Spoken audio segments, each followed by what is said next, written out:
Заткнись, жопа. Шурупы. Что? Что?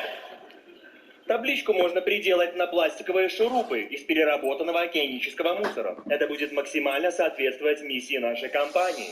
Гениально. Браво! Браво! Вот, да. Вот неспроста наш креативный директор получает 1 000 000 рублей в месяц. Все доходчиво нам объяснил, а вы, Виктор Сергеевич, только нас путаете. Ну что ж, все решили, спасибо, до свидания. Один маленький нюанс. Просто понять. Мне шляпку для шурупов делать на крестовую.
Fire!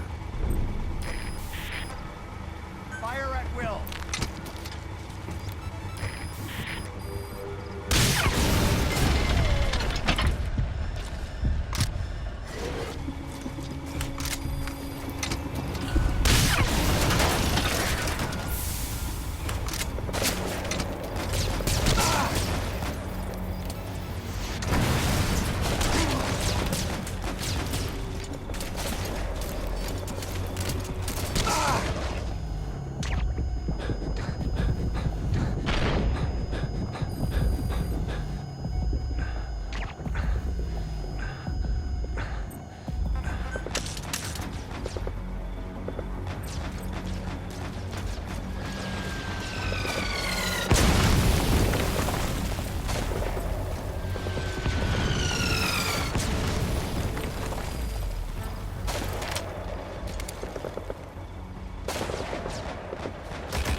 Fire!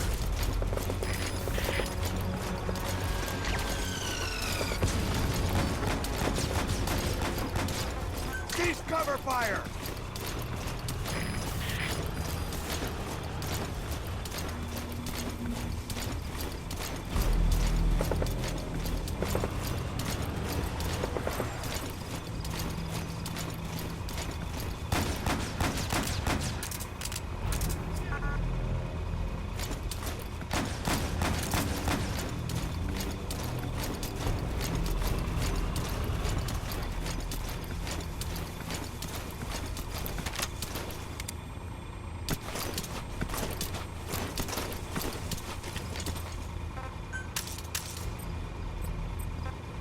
Fire!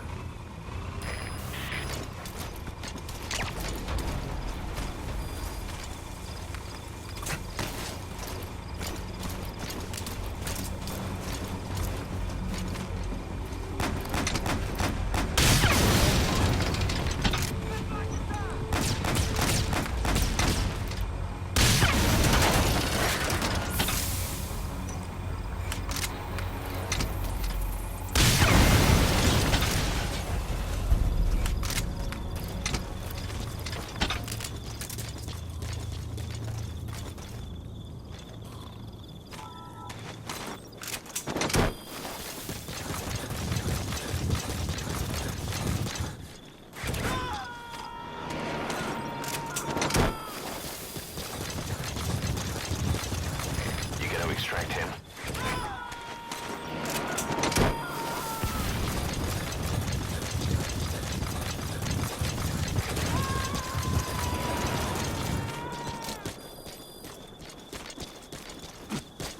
Subject on board. Leave the rest to us.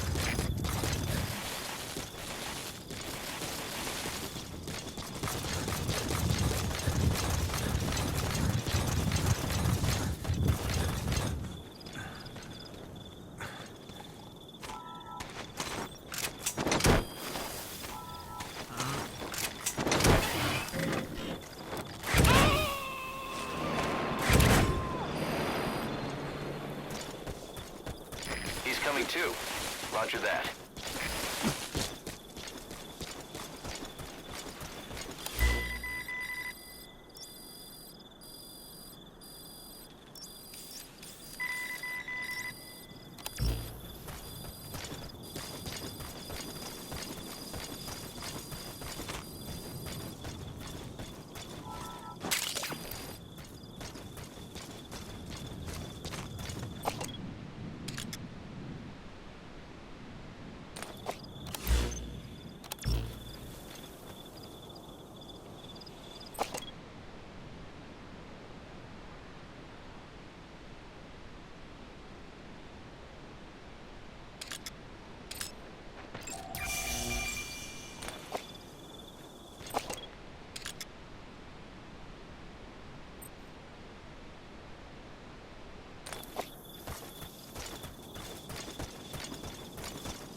Subject on board. Leave the rest to us.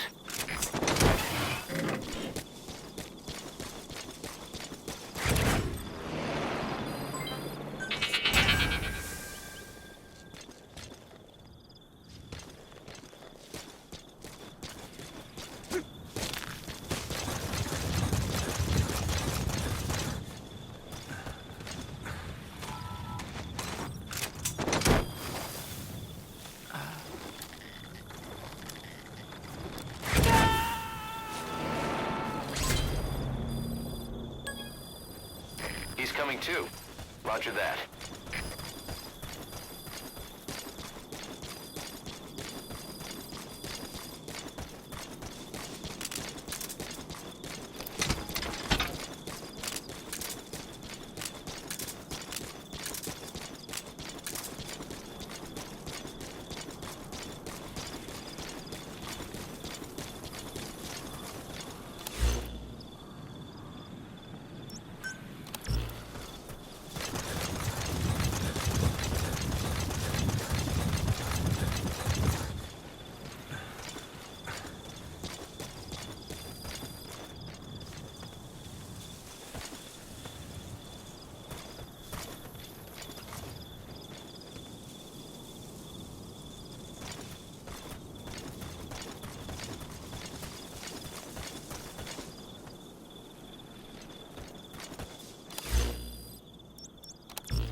Roger.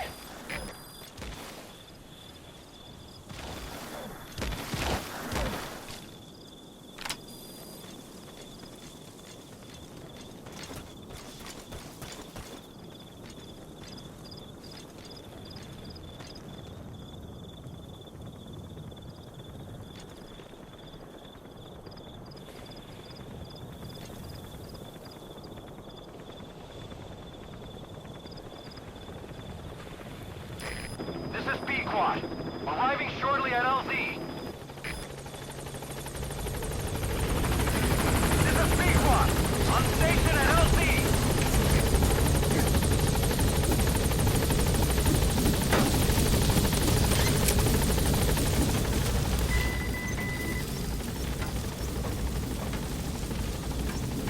Gaining altitude.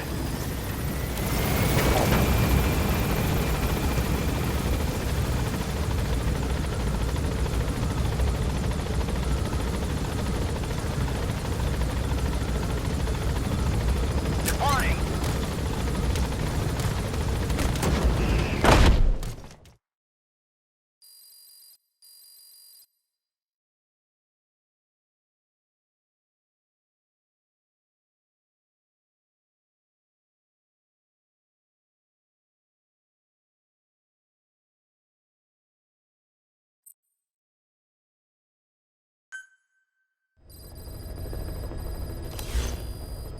Boss, about that AI pod you retrieved from Emmerich's research facility. Guess what we found inside? A corpse. Human. The pod maintained a low internal temperature the whole time, and very little outside air got in. That would have slowed down decomposition. Still, the remains were mostly skeletal. Estimated time of death is between 6 months and a year ago. We put the screws to Huey about it. Listen to the tape. Turns out it was the body of someone we knew very well. Fine. Yes, Strangelove was doing AI research in that lab. Why hide that until now? Why? Okay, so what? I wasn't working alone. You've got to understand. You do understand, right? I didn't want to drag her into this. It's my load to bear, alone. So you didn't create the AI intended to drive Sahelanthropus. It was Strangelove. Skullface was never in favor of AI control. So naturally they argued. Strangelove, she got him angry and he killed her. How? You didn't see it? So you found her inside that pod after the fact. And you just left her body to rot in there. Or perhaps you put her in there afterward. I asked him not to take her away from me. So she was killed by Skullface, but you asked nicely, and he put her body in the AI pod for you? That's right. Pathetic. You know, we have another idea. That you killed her. Me? I couldn't kill her. You killed her and locked her body in the pod. I wouldn't. Don't treat me like one of you. I can't just kill anyone whenever I feel like it. I'm a normal human being. Oh, I see. So you just shut her inside and waited for her to die. I would never do that. What, you mean she killed herself? Yes. She climbed inside that pod and shut the door. It can't be opened from the outside. It was suicide. Suicide, I said. She killed herself. She got in when I wasn't looking and suffocated. She'd often try to do things like that. By the time I realized and opened the door, she wasn't breathing. I got scared and shut the pod again. I couldn't bring myself to open it back up. That's right. Me? Kill her? What is wrong with you? I see. Just tell me one more thing. Haven't you gotten enough today? Okay, I see it's a painful memory. You don't have to answer, just listen to the question. You see, we examined her remains. She had a scar on her lower abdomen, a surgical scar. It had been stitched up and had fully healed, meaning it was long before her death. She had a child, didn't she? Your child. Where's the kid? How should I know? So there is a child. I've never seen his face. What do you take us for? They took it all. Even my child. I didn't even know he'd been born. I lost everything. How old would he be? It's 4 years since then. And you know it's a boy. Strangelove said so. And his name? We called him Hal, even though I never saw his face.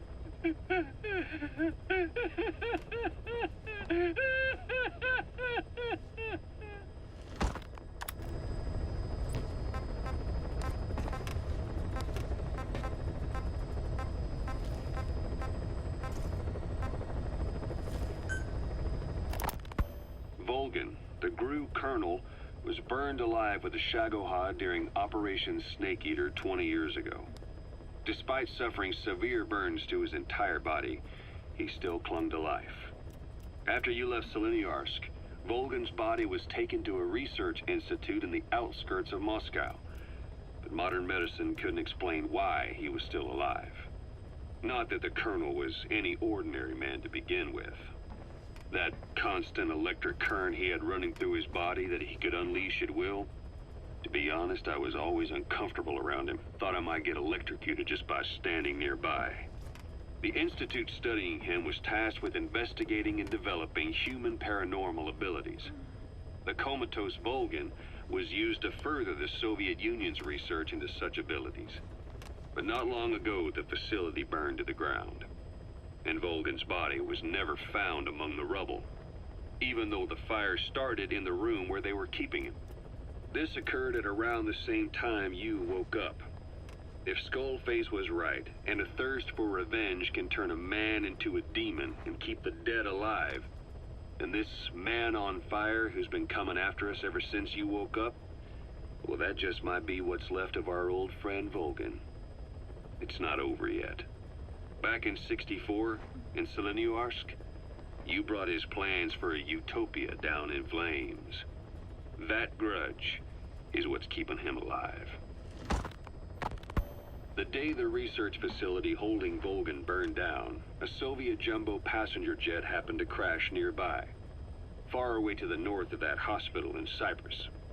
On board the plane was a young boy who was being studied at the same facility. The plane fell to Earth from over 8,000 feet, but the boy's body was the only one not recovered. At almost exactly the same time as the crash, Volgin awoke in that facility. According to the Research Institute's documents, the gifts this boy demonstrated included psychokinesis and telepathy. To protect his mind from being inundated with other people's thoughts, he always wore a kind of gas mask. A rudimentary form of psychic insulation, apparently. We don't know where this boy is, but if Skullface is connected to him, we may cross paths with him yet. This boy is part of a new age, where nothing we understand about the world makes sense anymore. Don't let your guard down.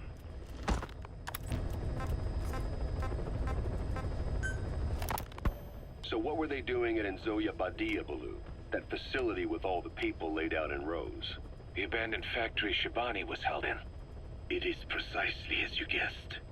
Black Anna was coding languages into the vocal cord parasites. They infected the subjects with the parasites, then made an incision in the throat to expose the vocal cords.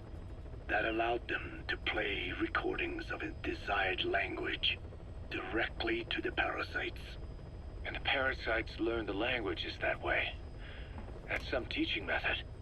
I just don't get how a bunch of bugs had the brain power for it. They don't. Do not judge them by human standards. They do not learn as a function of intellect. Then how do they do it? What language the parasites react to is coded into their genes. You could expose the Japanese strain to English for years, and it would never learn the language and react to it. The pronunciation, rhythm, and structure are different. But what about, say, Spanish and Portuguese? Linguistically, the two are very close. Yeah, they're both Ibero-Romance languages.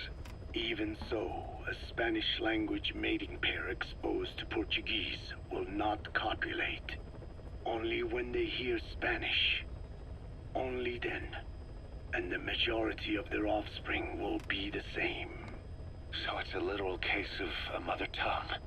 But if that's so, I don't see how the different strains could be created in the first place.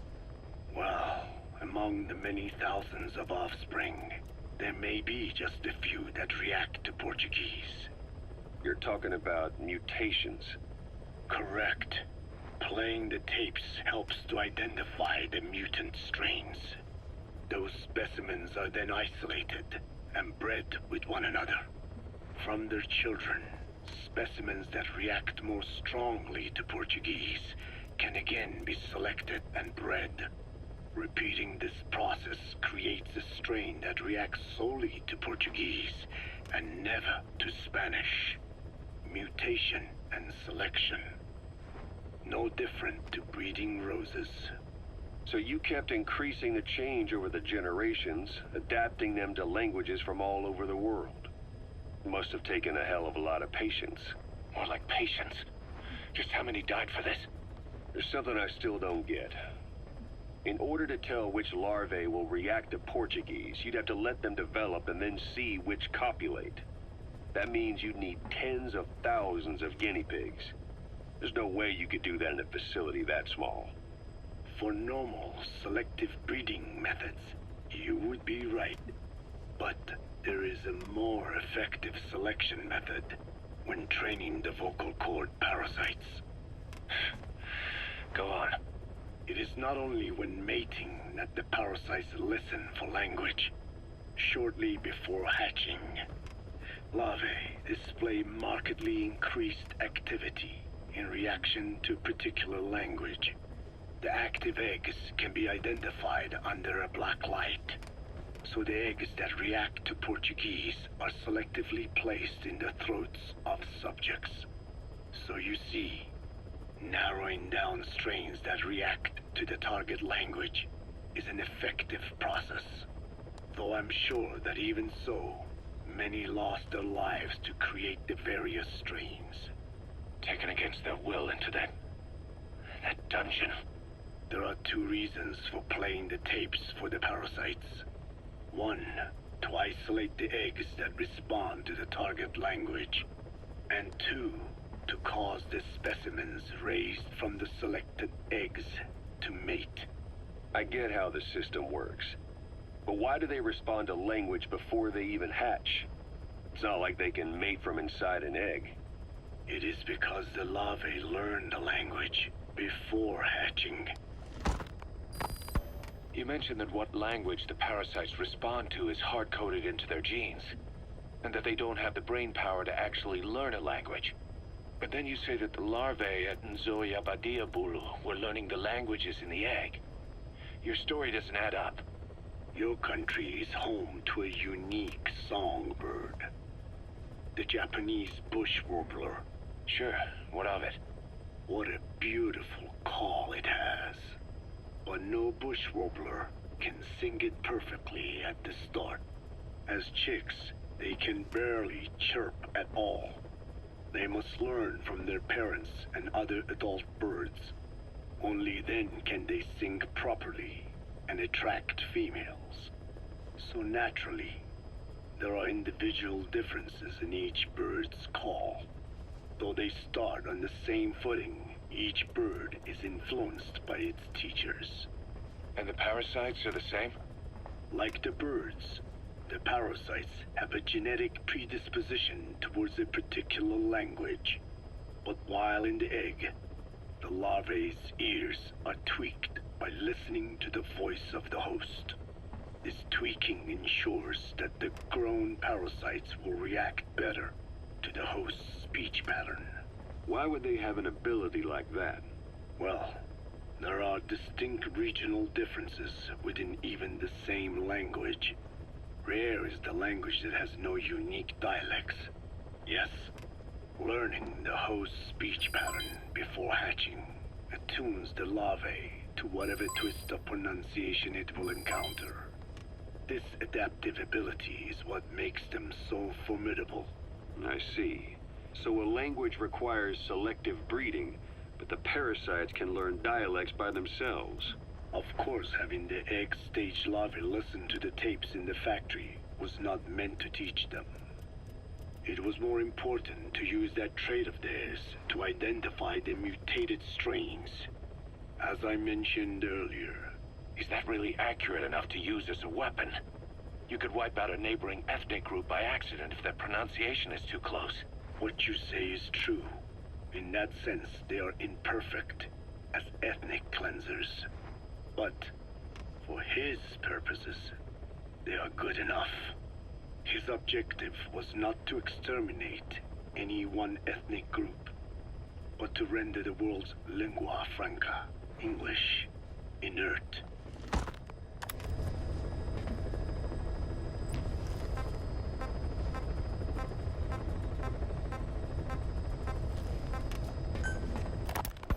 There's something I've been wondering. Why are you called Code Talker? During World War II, the U.S. military used the languages of different tribes, including the Navajo, as codes, right? I know the term Code Talker was used to mean people sent to the battlefield to speak in those codes. Were you one of them? Our mother tongue was indeed used for war. But I did not go. I was already over the conscription age. However, I was made to help craft the codes that were spoken. So in a wider sense, you could call me a code talker for that. Navajo is a complex language, and virtually no one outside the US speaks it. They must have thought it was the perfect language to use as a code. Yeah, in the end, the Japanese never cracked it. The cipher is king in information warfare. Of course, they didn't simply speak in Navajo. They created substitutions for words according to a code book, and then translated those into our language. Young Diné was sent to the front lines of the Pacific Theater as code talkers. To fight is an honor for the Diné. They were the pride of our people. But I cannot say this history brings me joy. Words are alive. When they are spoken, life is breathed into them. They become a part of the listener. Our words were transformed into lifeless ciphers and used for war.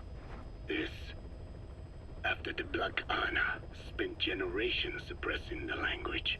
Yeah, I'm sorry. So I guess we shouldn't be calling you Code Talker, huh? No, I do not mind. The reason Skullface called me Code Talker was because I also am responsible for coding language into the vocal cord parasites. I am the same as those young warriors, used for a cipher's sake. I must never forget that. The name, Code Talker, is a lesson carved into my being. You said Skullface ordered you to weaponize the vocal cord parasites. But you also said he wasn't the reason. And he wasn't. I was seduced by the parasites. That is a fact. How? You mean from your curiosity as a scientist? That I cannot deny. But there is more to it. The story goes back to the 19th century, to my earliest memory. One day, a man from the government visited our Hogan, our home. I cried as he yanked me from my mother's arms and took me away to an Indian boarding school. From that day forward, I became George. This was the name my teacher gave me. I was forced to give up my Diné name, forbidden from speaking anything but English. If we dared utter a word of filthy Navajo, the teacher made us eat a bar of soap. Yeah, that was the U.S. government's education policy for Native Americans. To erase our words was like erasing our people. Their education was tantamount to ethnic cleansing. Over time, the overt persecution of our language stopped.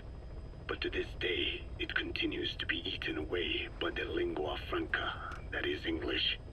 Many of the Diné outside the reservations can speak nothing else. And it isn't just our language. Across the world, minority languages are being destroyed by dominant languages. Many are on the verge of extinction. Enter the vocal cord parasites. Yes, I began thinking that minority languages needed some sort of deterrent against dominant languages. In order that their peoples and cultures would survive. It was then that I came across literature at the Foundation claiming that man acquired language thanks to a type of parasite, one that distinguishes between languages as a precursor to reproduction. If I could just resurrect it, make it more pathogenic, I would have my deterrent against English. But I failed to hide that aim from Skullface. He noticed. Yes, I wanted to retaliate against the English language, though never did I intend to actually use it as he'd planned. You know how the story ends. I was forced to study how to make the parasites compatible with all the world's languages. All but English. However, he in fact secretly isolated an English strain. I will not be held prisoner by the man's phantom. The English strain must not be allowed to exist either.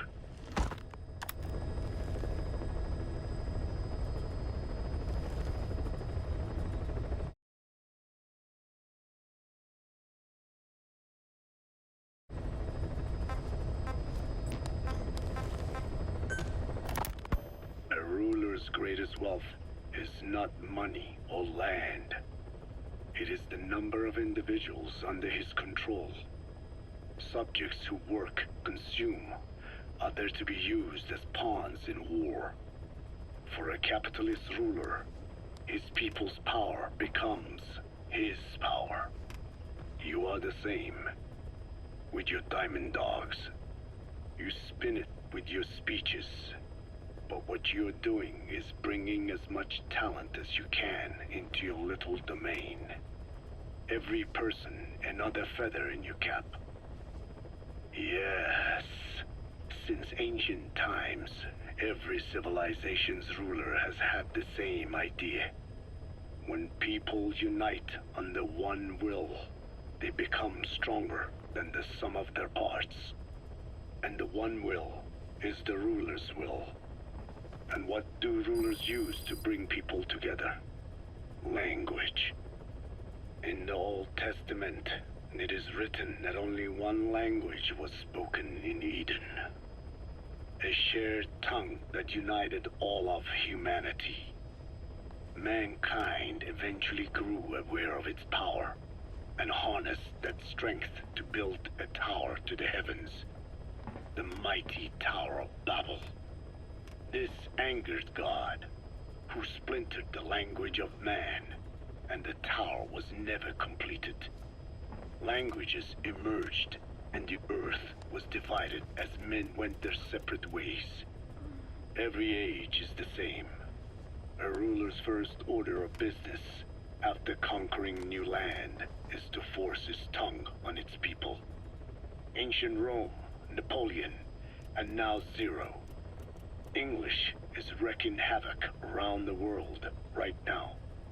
The British Empire tilled the land with war as its hoe, then began planting the seed that is English. Eventually, American capitalism became the new instrument. To play its game of wealth, you only had to abide by one rule: English. By exploiting people's desires, English has become a leash that people gladly wear around their necks, it would seem.